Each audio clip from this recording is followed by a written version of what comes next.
Welcome back, my curious souls. I am so excited because I have an update for you on this sighting in Powell County, Kentucky, and that is that we have debunked it. At least this one. This picture and this experience has been debunked.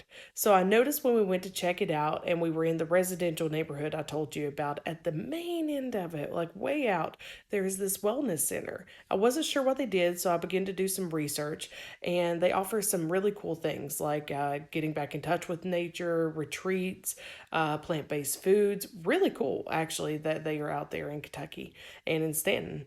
So I contacted them.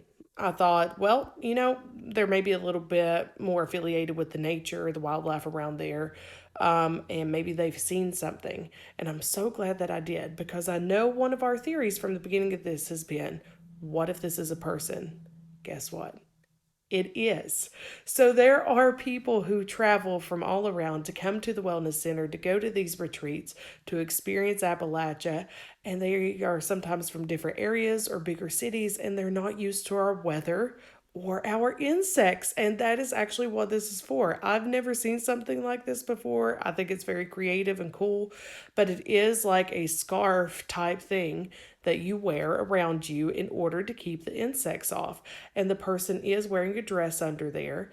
And so I know that this could be really startling to the girls who saw it, and especially if you're not familiar with this kind of dress wear, or that there is something like this to actually ward off insects, it could be startling. But the owner was super honest, super cool about it, and was so glad that we asked, because he had seen a lot of different, news stories and things covering it also, and also linking some kind of like darker energy, ritualistic cult energy. Not saying that there's something wrong with ritual work or something in that way, but what I mean is by something a bit darker in that way.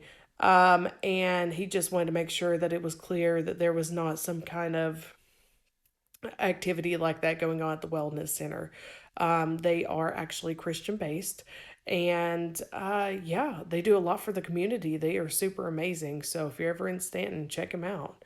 Now it leads us to the second picture. So the only problem is we still don't know what this is. And this isn't one of their people walking around. So that leads us to, has energy in the story actually created an entity now walking around there? It's also called an egregore. I'm sure we'll get into that more later on in different posts and stories. But the only unsettling part is we still don't know what this is. The first one is a person, but this one we've not Scooby Dooed yet.